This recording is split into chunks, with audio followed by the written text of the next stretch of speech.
किस्सा गांव तक में आज एक ऐसे गांव की चर्चा करेंगे जो गांव तो चर्चा में नहीं है, लेकिन उसका एक लड़का है जो आज बहुत चर्चा में है। और इतनी चर्चा में है कि पूरे देश में सारे मीडिया में उसकी आज बात हो रही है। नमस्कार, प्रणाम, गोर लगै छी। हम छी शैलेश भारद्वाज और अहाँ सबके स्वागत है अहाँ सबके अपन चैनल किस्सा गांव का में।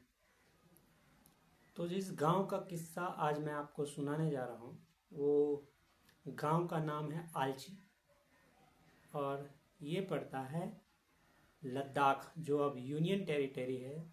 उसका एक डिस्ट्रिक्ट है, जिला है साम, और उसमें एक तहसील है लिकिर। वहीं पे ये गांव है आलची।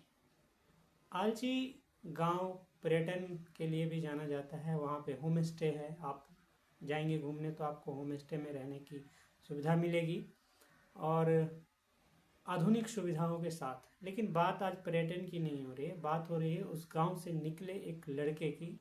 2011 जनगणना के अनुसार इस गांव में कुल 145 घर हैं और आबादी लगभग 1000 है, 952 के आसपास।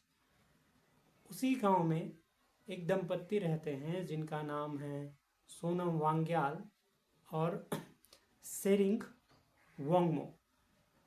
उन्हीं के घर में 1 सितंबर 1966 दिन गुरुवार को एक बच्चा जन्म लेता है जिसका नाम है सोनम वांगचुक, जो आज बहुत चर्चा में है। आप जानते हैं किस कारण से चर्चा में है, वो भी आप जानते हैं। सोनम वांगचुक के गांव में कोई स्कूल नहीं रहता है, तो उनकी 9वीं का मतलब जब तक उनकी उम्र 9 साल होती है तब तक पढ़ाई शुरू नहीं होती स्कूल में, तब तक उनकी माता उनको पढ़ाती है। 1975 में उनके पिताजी कांग्रेस पार्टी से कश्मीर सरकार में मंत्री बनते हैं और फिर वो जब वहाँ जम्मू जाते हैं श्रीनगर, तो वहाँ पे उनकी पढ़ाई शुरू होती है। शुरुआत में ऐसा होता है कि इनका चेहरा कुछ देखने में अलग होता है, तो वहाँ के बच्चे जो हैं कुछ अलग भाषा में उनसे बात करना चाहते हैं, जो भाषा सोनम वांगचुक को समझ में नहीं आती है और वो इससे परेशान हो जाते हैं। और 1977 में वो वहाँ से भाग जाते हैं अकेले दिल्ली और वहाँ पे एक केंद्रीय विद्यालय के एक प्रिंसिपल से उनकी मुलाकात होती है और फिर वहीं पे पढ़ाई होती है। ये तो शुरुआती दौर था। उसके बाद जो 1987 में उन्होंने बीटेक किया है श्रीनगर के NIT से।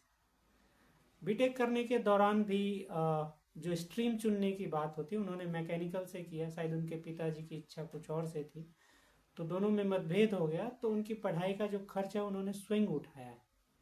1993 से लेकर और 2005 तक लद्दाख की एकमात्र प्रिंट मैगजीन का भी वो एडिटर रहे, जिनका नाम है लद्दाख मेलोंग। उसके बाद 2001 में हिल काउंसिल सरकार में उन्होंने शिक्षा सलाहकार के रूप में काम किया। 2002 में उन्होंने एक NGO के नेटवर्क के साथ एक NGO खुद का भी बनाया जिसका नाम रखा गया LVN मतलब लद्दाख वॉलंटियर नेटवर्क। इसमें वो मुख्य रूप में काम करते रहे। 2004 में शिक्षा और पर्यटन पे उनको सलाहकार के रूप में नियुक्त किया गया, जिसका डॉक्यूमेंट जो है तत्कालीन प्रधानमंत्री मनमोहन सिंह जी ने पेश किया था लॉन्च। और उसके बाद फिर 2000 सरकार के मानव संसाधन विकास मंत्रालय के द्वारा नेशनल गवर्निंग काउंसिल का सदस्य भी उनको चुना गया था।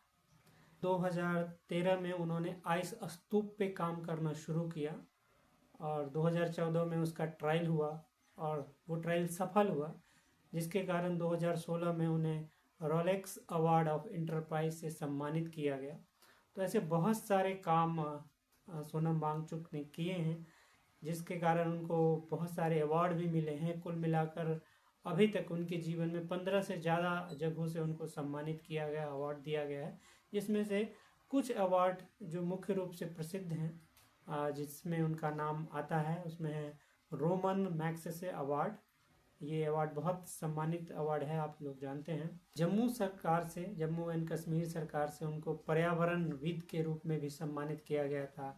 राज्यपाल की तरफ से शिक्षा के सुधार में जो उन्होंने काम किया उसके लिए सम्मानित किया गया। सेंचुर एशिया की तरफ से उनको ग्रीन टीचर के रूप में भी सम्मानित किया गया है।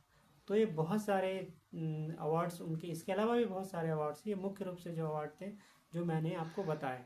तो आज गांव का किस्सा में आपने एक ऐसे गांव के किस्से सुने, एक ऐसे व्यक्ति का नाम सुना आपने, उनके बारे में आपने जाना, जिसका नाम मैंने फिर से दोबारा आपसे बताता हूँ। आलची गांव का नाम था और उसके जो सबसे प्रसिद्ध लोग जो आज सबसे ज़्यादा चर्चा में हैं, सोनम वांगचुक, उनके बारे में हम सभी ने आज जाना है।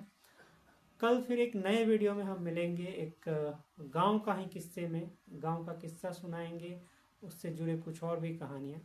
तो अगर आपको ये स्टोरी अच्छी लग रही हो तो लाइक, कमेंट और शेयर ज़रूर कीजिए और अपने विचार रखिए ताकि मैं उसको पढूं और उसके अनुसार फिर आपको रिप्लाई भी करूं। तो मिलते हैं कल नए वीडियो में अपने चैनल गांव का किस्सा में। धन्यवाद।